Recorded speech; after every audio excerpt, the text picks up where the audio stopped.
Coronavirus et pays exportateurs de pétrole, accord en vue pour une baisse massive de la production. Un accord sur une baisse massive de la production de pétrole était apporté demain vendredi, après une réunion cruciale des pays exportateurs, Arabie Saoudite et Russie en tête, alors que Riyad accueille dans la journée une réunion des ministres de l'énergie du G20. Un communiqué de l'Organisation des producteurs de pétrole, OPEC, publié après 11 heures de discussion par visioconférence, a fait état vendredi matin d'une entente préalable sur une diminution de l'offre mondiale de 10 millions de barils de brut par jour, MBJ, en mai et juin, lors de ces négociations menées sous l'égide de l'OPEC et de la Russie, non membre du cartel. Il reste cependant un obstacle, un pays non membre du cartel, le Mexique, n'a pas donné son approbation. Or elle est indispensable pour entériner une décision à la hauteur de la crise qui frappe le secteur en ces temps de pandémie mondiale du coronavirus. Degré retrouvé, tout notre dossier sur le coronavirus. L'Arabie Saoudite doit tenir vendredi à la mi-journée une réunion virtuelle, séparée, des ministres de l'énergie du G20. Riyad espère élargir l'accord de réduction de la production de brut aux pays qui ne sont pas membres de l'OPEC, dont les États-Unis et le Mexique.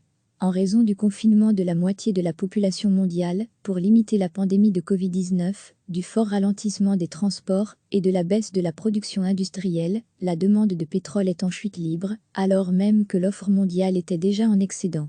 Sur les marchés, on craignait des frictions entre Riyad, leader de l'OPEC, et Moscou. C'est finalement le Mexique qui a fait obstruction, trouvant excessif l'effort de 400 000 barils par jour qui lui est réclamé, comparé à d'autres pays, selon l'agence d'information financière Bloomberg.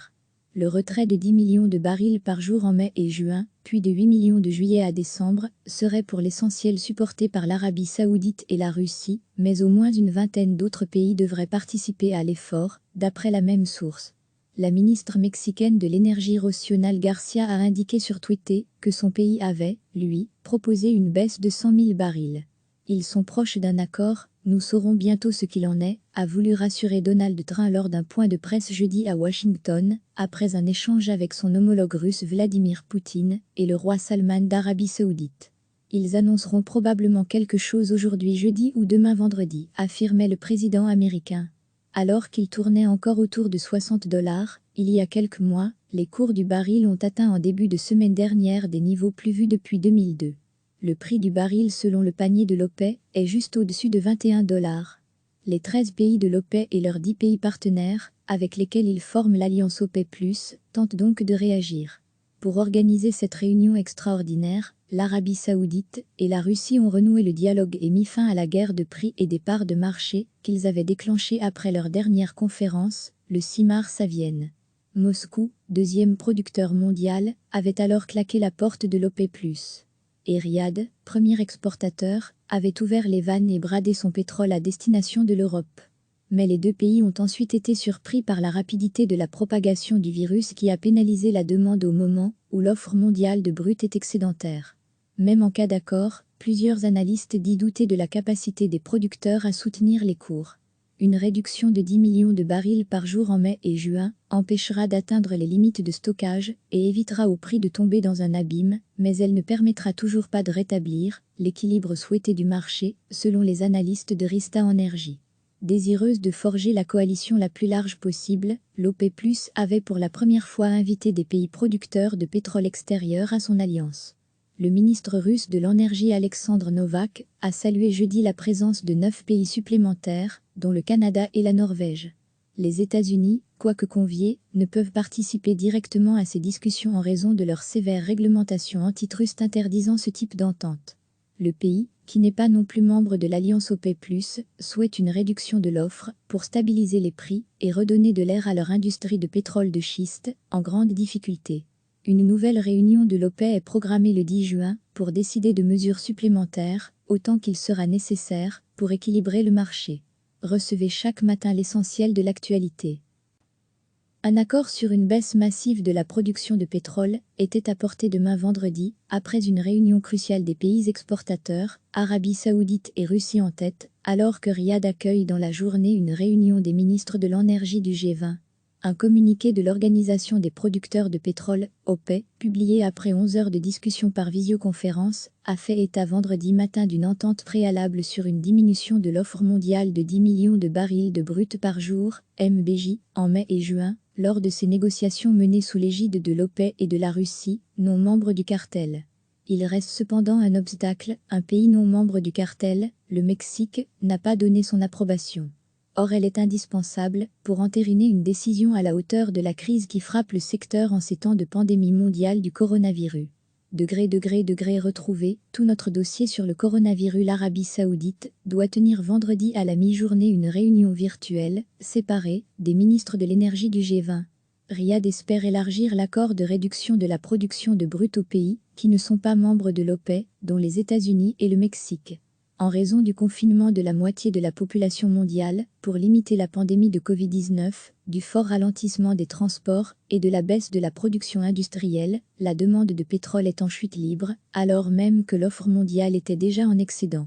Sur les marchés, on craignait des frictions entre Riyad, leader de l'OPEP, et Moscou. C'est finalement le Mexique qui a fait obstruction, trouvant excessif l'effort de 400 000 barils par jour qui lui est réclamé, comparé à d'autres pays, selon l'agence d'information financière Bloomberg.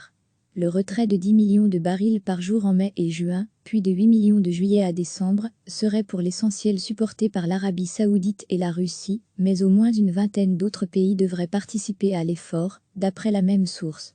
La ministre mexicaine de l'énergie Rocío Garcia a indiqué sur Twitter que son pays avait, lui, proposé une baisse de 100 000 barils.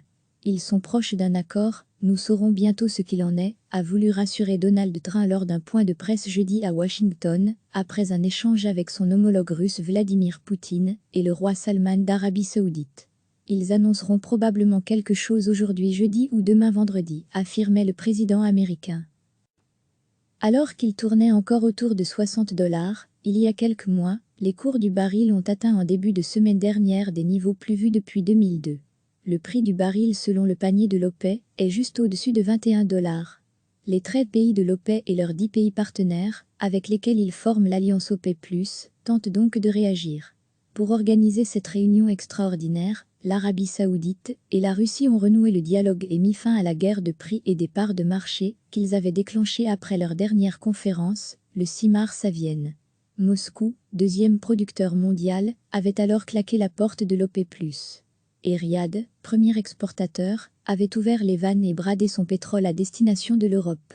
Mais les deux pays ont ensuite été surpris par la rapidité de la propagation du virus qui a pénalisé la demande au moment où l'offre mondiale de brut est excédentaire.